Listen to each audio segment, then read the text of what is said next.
one final showstopper. Let's get started. Another race for the world's greatest driver, Juan Manuel Fangio. Former world champion Jim Clark leapt into the lead. That's Clark's Lotus going like a bomb. And James Hunt is the world champion by just one single point. By being a racing driver, you are under risk all the time. And if you no longer go for a gap that exists, you're no longer a racing driver. And that is Michael Schumacher ahead, the world champion. To become a four-time world champion, Sebastian Vettel, Lewis Hamilton, champion of the world. That's for all the kids out there who dream the impossible. Max Verstappen is champion of the world. Oh my God! Max Verstappen, you are the world champion! The world champion! Hello and welcome to F1 in Review, the episode and sometimes the hour where we go through the latest in Formula One news. Now, we have come straight from the Las Vegas Grand Prix, the first of its kind, I guess, of Grand Prix that perhaps are mostly about show rather than racing spectacle, or maybe it's just because it was the first one of the Las Vegas Grand Prix, and they were just trying to make it extra special. But for whether rightly or wrongly, there was certainly a lot of emphasis on the show. We had a huge amount going on last week. We had performances from the likes of will.i.am and Journey, who, by the way, absolutely smashed it. I sort of listened into the pre-show. I think I'm classing it as the great concert on the LED blocks that they put up, and standout really for me was Journey's "Don't Stop Believing." Yeah, absolutely fantastic. I wasn't expecting them to be that good, and they absolutely were. And there was also some, should we say, issues, teething problems with the Las Vegas Grand Prix, certainly around the quality of the track, and I'm sure we'll talk about this. Carlos Sainz's unfortunate encounter with a drain cover. He won't be the first, and probably won't be the last street track to encounter that. And I know obviously there was at the beginning there was a lot of criticism due to fans being forced to leave. Perhaps they shouldn't have been forced to leave. I'm sure Angus we'll discuss this in a little bit, but certainly it was a real show that rocked us all. I think I was said last week, I really hope it's a good race, and to be honest, I think they shut down all the critics. The racing was better than I thought it was going to be. I thought the track was going to be pretty boring. It wasn't. It was exciting. There was a lot of unknowns. I am looking forward to going back. The only thing I'd say before I hand to you, Angus, is I wanted to see more Las Vegas, right? It kind of looked to me like I was at every other street track. I could have been at Jeddah, or we could have been sort of Monaco in the dark. It could have been a bit of Singapore in there. I just, apart from the Sphere, because it was hard to miss the Sphere, I wanted to see more Las Vegas. I wanted to see higher shots. I don't know why they couldn't put those in there of, the racing cars going down the strip. If they made a massive deal about how they were going to be flying down the strip, show me the strip then. It was a bit weird that they kind of buried it all up, and then didn't come up with a way around that. I would have thought for an organisation that has as much money as Formula One, they could have come up with a way to make me feel like I was in Las Vegas. It's all well and good putting nice decals on the track to make the curbs look like a roulette wheel. Great, I love those little details. Hard to see in the dark, a little bit. Hard to see at 200 mile an hour when you're flying past this stuff. So I felt like we could have had a little bit more Las Vegas in there, but I'm pretty satisfied. I wasn't a massive critic going into this. I thought it might be a bit much, but yeah, I was pleasantly surprised. What about you, Angus? What are your takeaways from the Las Vegas Grand Prix and the Las Vegas show? Were you pleasantly surprised or underwhelmed by what was delivered? I was pleasantly surprised. I think that in my mind I thought, right, here's another street track. It's just the fact it's in Las Vegas this time that might make it a little bit more special than usual. Someone likens the track to an upside down pig, which I actually thought was quite an accurate description. And people might have thought, well, you know, if it's an upside, what's so special about an upside down pig, to be honest? But in the end, it actually was a pretty spectacular race, wasn't it? We had some really good racing. I think the track did help because you have those big long straights, including the one down to that little chicane on the final corner, and it really created a sense of sense of going for it and places to overtake. I liked especially we saw, was it Hamilton and Piastri go side by side through that final little kink where it goes onto the pit straight, and you got like a teeny tiny pit straight. I thought that was a nice little touch because it encourages drivers to be gutsy at various points. I did think, however, if there's a crash there, it's going to be absolutely humongous. But thankfully, we didn't have to worry about that. No, but it did cause a couple of issues, though, didn't it? Because you had George Russell turning in and having a collision with Max, and there was a close call, for example, on the last lap when Leclerc basically dived in there. So that corner at the end, you're right, it was certainly a moment of opportunity after a long straight. And yeah, I think without that opportunity area, it would have been a lot more dull.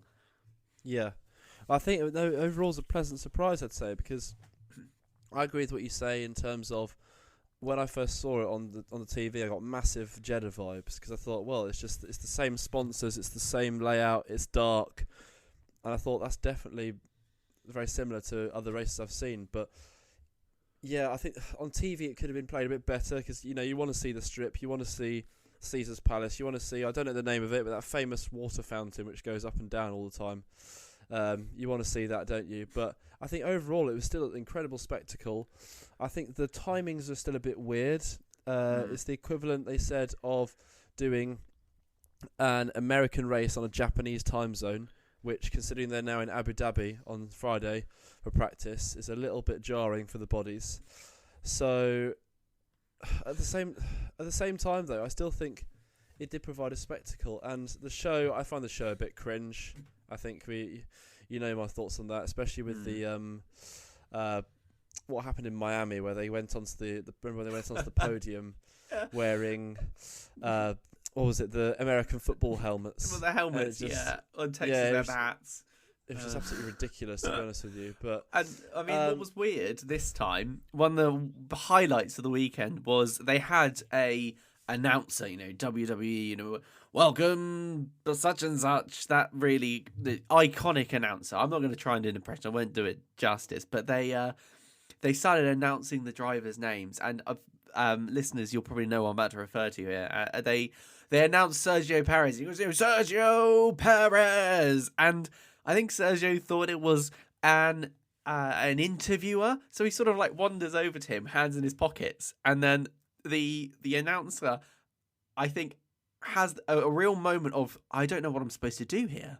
And they just sort of look at each other. The camera just stays on them awkwardly, like hanging around. And then Sergio Perez turns around with his hands in his pockets and sort of like wobbles away a little bit. And then they move on. And it was a pure symphony of awkwardness. It was fantastic. It was not awkward like a Martin Brundle pit walk awkward, but it was just a real moment of no one really thought that one through. No one really told Perez what he was supposed to do at that moment. So there was a little bit of like awkward moments, as you refer to there, and certainly for me that was one of the standout parts.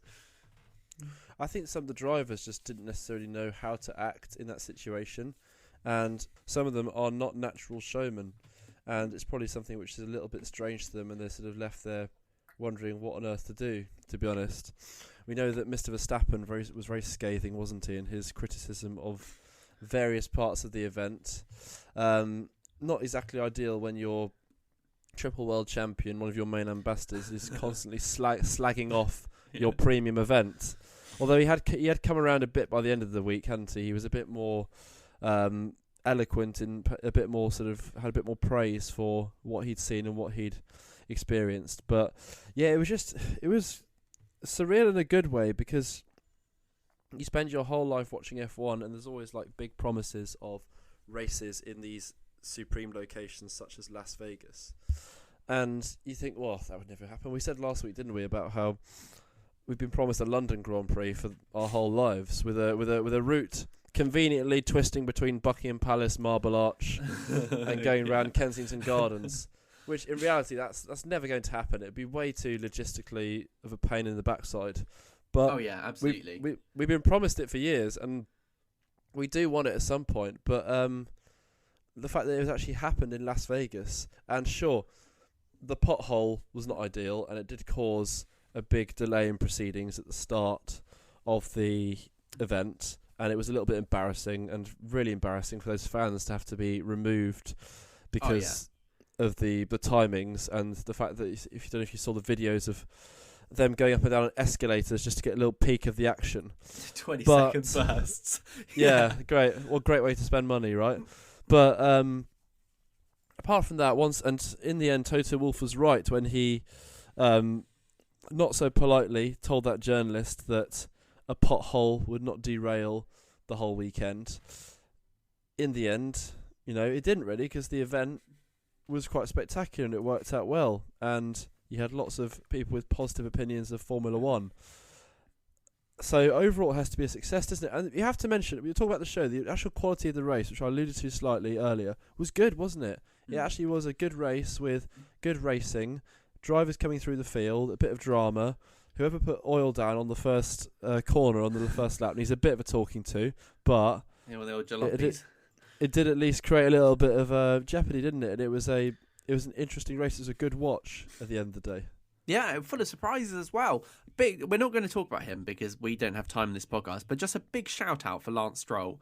And there are moments when I see Lance Stroll performing not just well, but brilliantly. And 19 to P5 this weekend was an exceptional performance. It brought back memories of like Jenson Button from last place to first place and stuff like that. And where does that go? What is it with Lance? He's like, I just blitz it this weekend. I just do a brilliant job. And then other weekends he's like, I'm going to be at the back. I have no idea where this came from this weekend, but apparently Lance Stroll he grew like a beardy moustachey thing. So maybe we're entering evil Stroll period now, and that's what's going to be.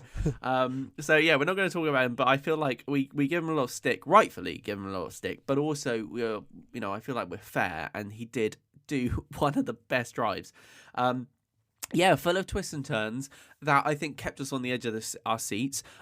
It was unfortunate. I think if you looked at the end result and you saw Max Verstappen win again, I think that doesn't tell the whole story yet again. It was unfortunate. I think the win did get taken away from Leclerc by an unlucky moment with the safety car, and I think the Ferrari strategists did a good job. They held him out longer, knowing there was severe tyre degradation. They can't predict a safety car. So, kudos all round, really. Full of surprises. Ferrari, good strategy. Lance Stroll, incredible drives. Yeah, just absolutely magical moments. And there were a few iffy bits. Handing Carlos Sainz a penalty, I think, was a wrong move.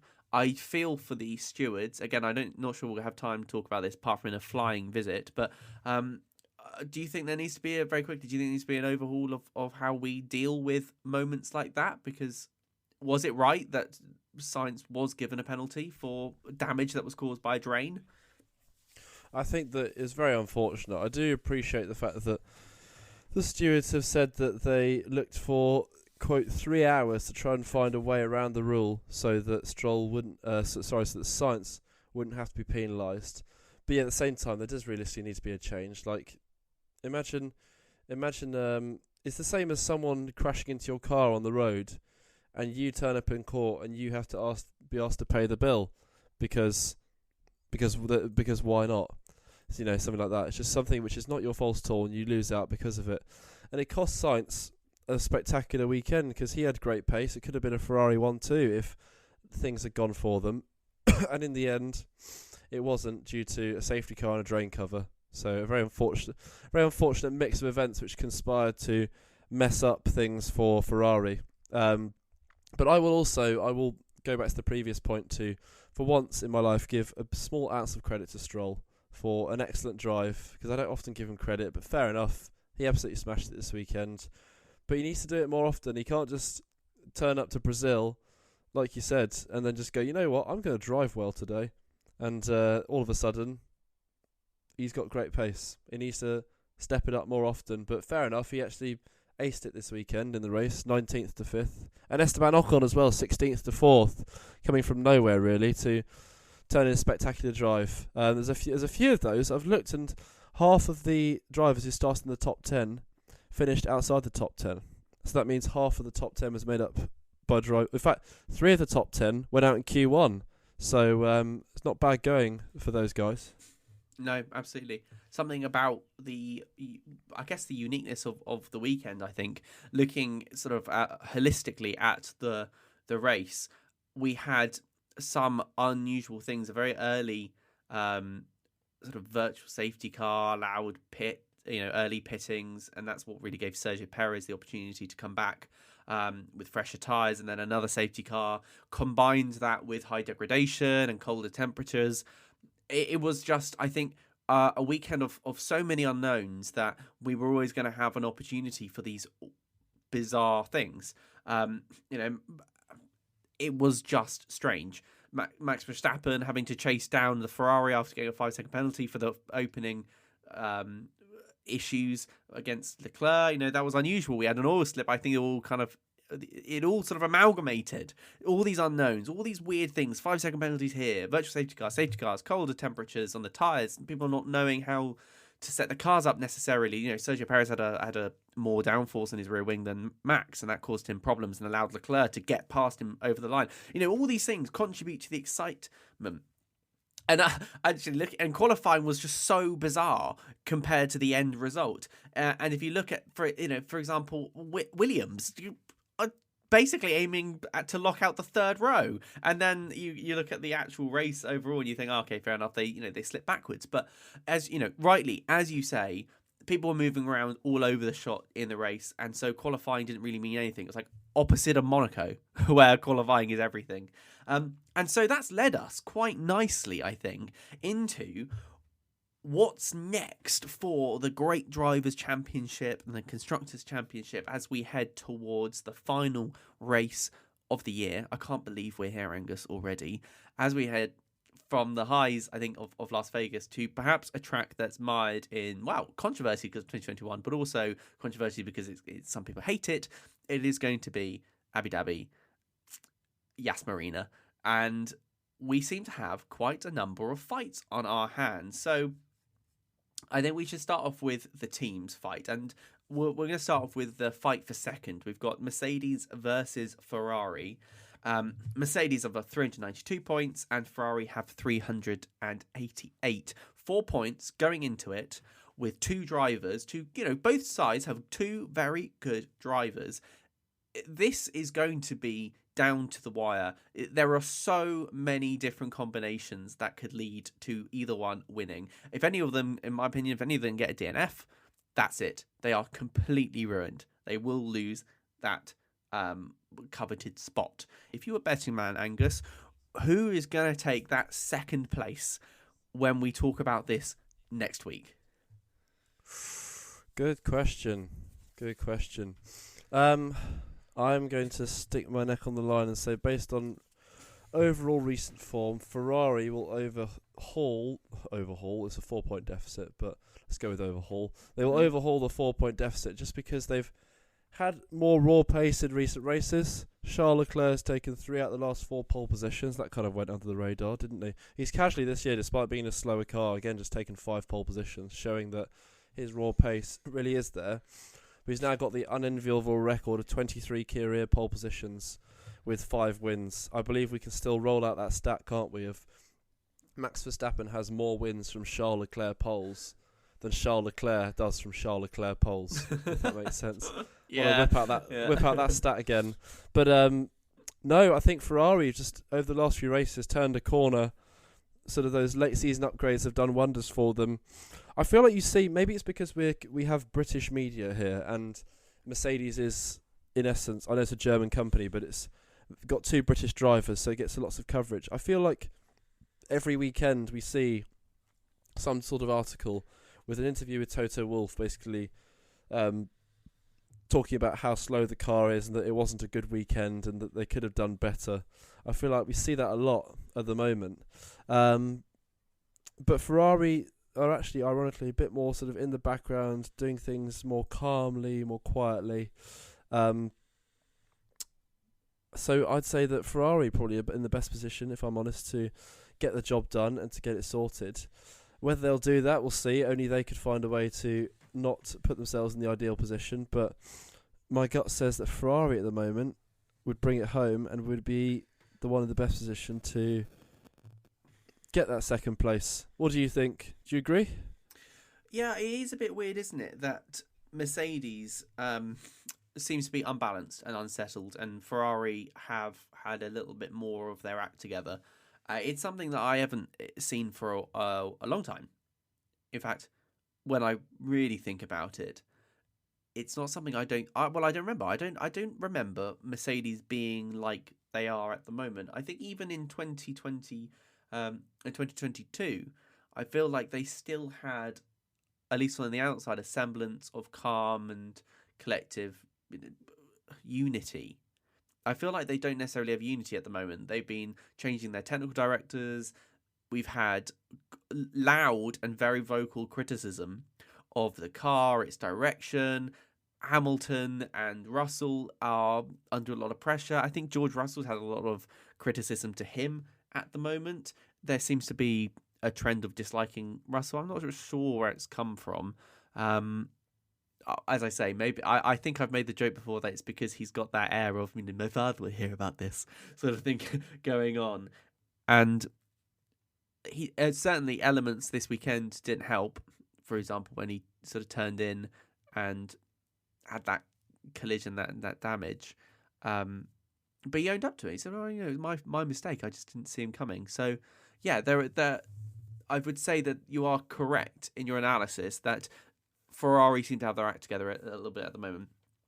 With that said, it's worth bearing in mind that Ferrari haven't been without their fair share of bad luck either, especially from a reliability issue perspective.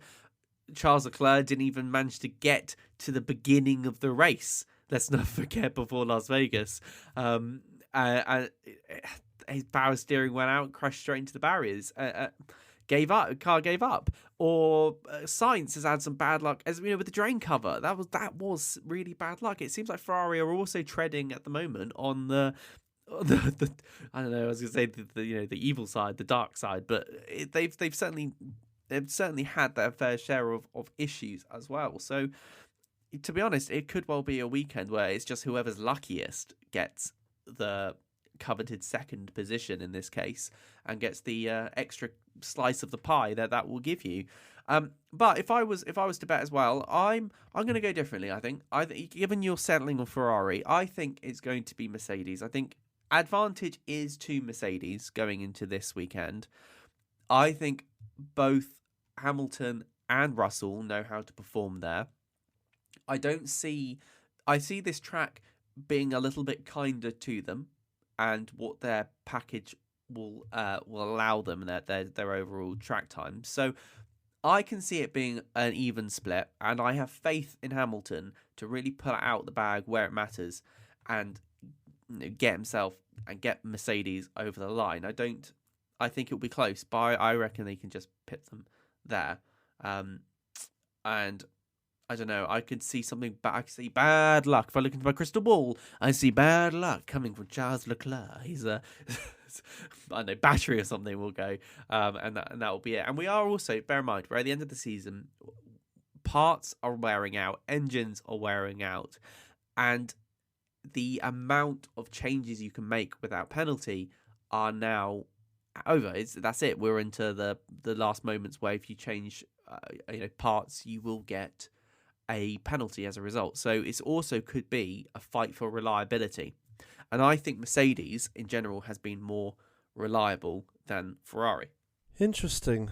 I think it's going to be a really interesting finale, isn't it? It at least gives some sort of jeopardy to the final part of the season when there is very much not jeopardy in the title races, with gaps of 276 and 420 points respectively. So those are definitely out of the equation in terms of any competition.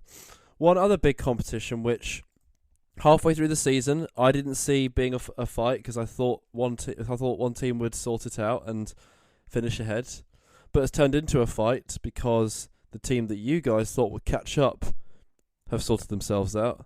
But then that team has slipped back a bit in recent times and the fight has equalised a bit more. We are of course talking about McLaren and Aston Martin. The next big question, who do you think is going to finish ahead in this battle? Again, prize money up for stake. It is, yeah, absolutely. And you're right. But, we did predict McLaren were going to catch up with Aston Martin. It was certainly out of the blue when they started doing it. And I know you were sceptical, but as it's turned out, your scepticism isn't necessarily founded without merit, because Aston Martin are clawing it back. It is what a weird season from that perspective. We ignore Red Bull, ignore the domination from Max Verstappen. We've had some crazy like turnarounds. We had Sergio Perez nearly losing second place. We've had Aston Martin being in second place and then falling all the way back down to us considering whether or not they were going to even be able to hold on from fifth. I know it sounds a bit bizarre now, but of course in the middle of the season, you had half the way to go. They'd got no points. And McLaren is just basically from the summer break has just clawed forward and accelerated, and now we're discussing whether or not Aston Martin and are going to be near the front next year, and McLaren, are they going to be near the front? And if you look at the beginning of the season, it was going to be, well, Aston Martin's obviously going to be so strong they're going to be fighting with Red Bull next year, and McLaren, can they even get to the midfield? Yeah, it's gone topsy-turvy. We flipped all on our heads. It's really hard. It was a really hard weekend for McLaren this weekend. I predicted going into it that McLaren were going to have a bad weekend. I said they were going to be sixth, and I thought that meant sixth in terms of the constructors. So they would be in like 11th or 12th place. I didn't predict that one of them was going to go out. It was awful. What a terrible weekend for McLaren. They just had no pace. Thankfully, Lando Norris was fine, and Piastri, bless him, he did his best, and he had some issues. They had they pitted twice on the same compound of tyre, which meant that it was a bold strategy from McLaren, but unfortunately then at the end of the race he had to pit again in order to satisfy the rule where you have to change your tyre compound, so he fell right back out of points. We'll just skip that very quickly. Yeah, it was definitely a bold strategy there for Piastri, but I think Piastri did as best he could really. Yeah, it was a hard one to watch, and it didn't do them any favours either, because it did allow Aston Martin to come back.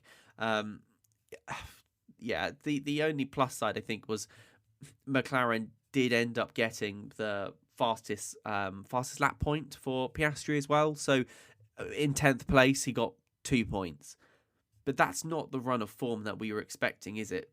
From the likes of McLaren. Bear in mind that if we just go back to Brazil, you had Lando Norris in second.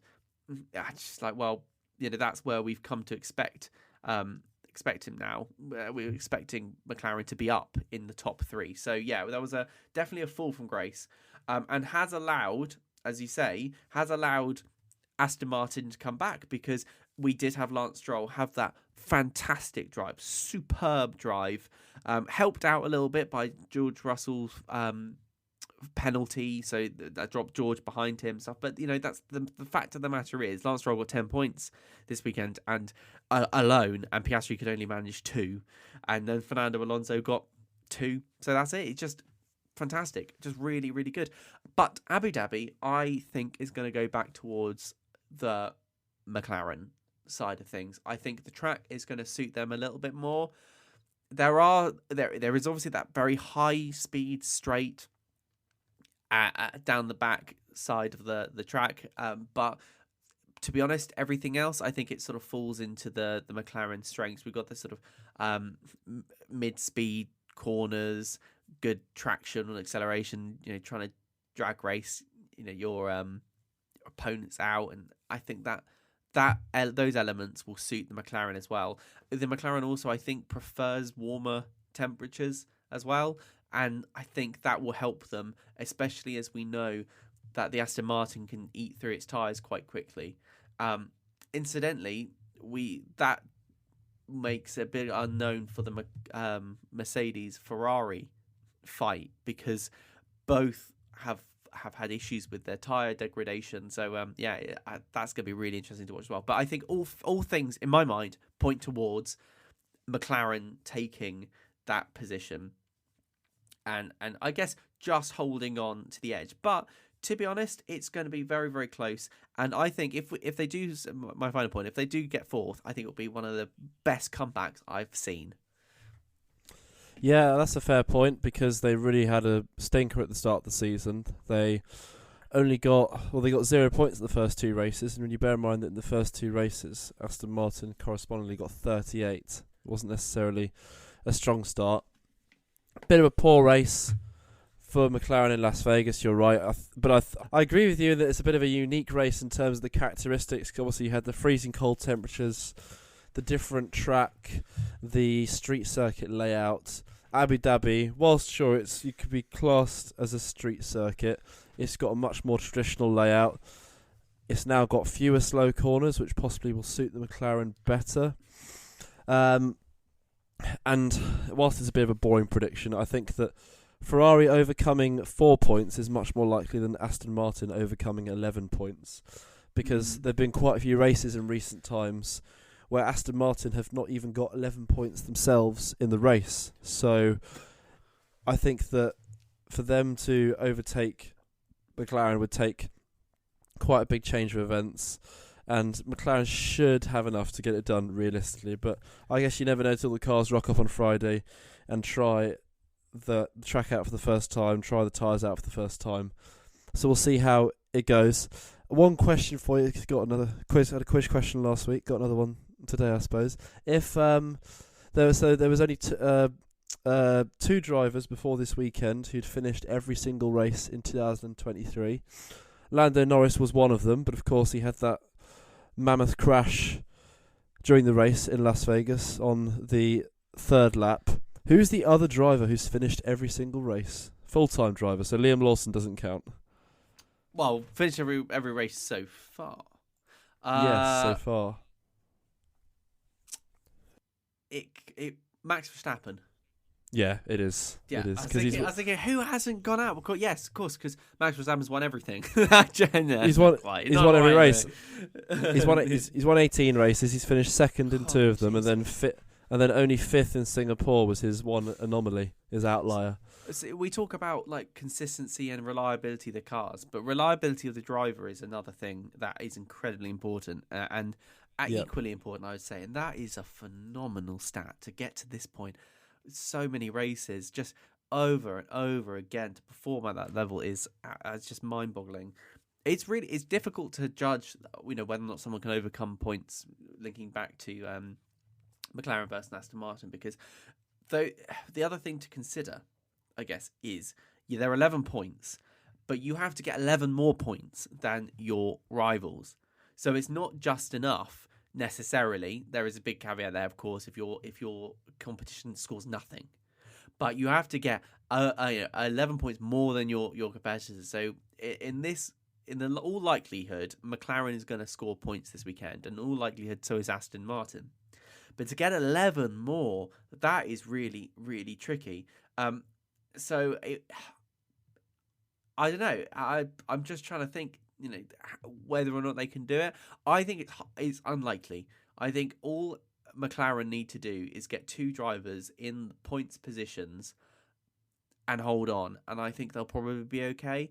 I can see Max taking the win for another 18, and so that just leaves second place, which is 15 points.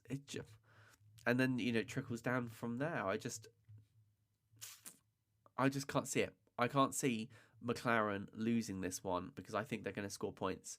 And yeah, it would have to be DNFs, I think. Some sort of major problem, major malfunction with the team. But then saying that, that's exactly what happened in Las Vegas. So I guess we'll wait and see. But it is definitely going to be down to the wire. But yeah, I think you're right in saying that 11 is too much. 4 points, on the other hand, I that can go either way. That really can. 4 points is incredibly close between Mercedes and Ferrari. So there is certainly going to be a lot to watch as we head into the final race of the weekend, final race of the year. Let's fingers crossed that the FIA don't do something controversial that upsets the board. And so ends another episode of F1 in Review. Thank you very much for listening if you've got to this point so far. And whilst Las Vegas did leave us with a sort of a big showstopper, it isn't the end of the season just yet. We are, for one last time, heading off for another race. It's got a lot to live up to, I will say that. It was Las Vegas could have been, I think, the end of the season, but no, we are heading to Abu Dhabi this weekend, where we've got more of a normal return to F1 timings. So if you are in the UK, you can tune into qualifying on Saturday the 25th of November at 2 p.m. in the afternoon. Much more respectable, getting up too early there. And on Sunday, the race will be at 1 p.m. So thank you very much for listening. If you got to this point, of course, you can follow us on our social media platforms. That's X, formerly Twitter. You can also find us on TikTok if you want to listen to short snippets of each episode that we make. And you can please also follow us on your favourite podcast platforms. We are on all the major ones, and following does help us, of course. So we look forward to returning next week to discuss the fallout from the Abu Dhabi Grand Prix, including who takes those coveted positions of second and fourth place, as well as looking as well on the driver's side of things and who might well take the final spots, the ones that are open and left all to play for there is quite a lot of excitement in there as well. So thank you very much for listening, and we will be back next week.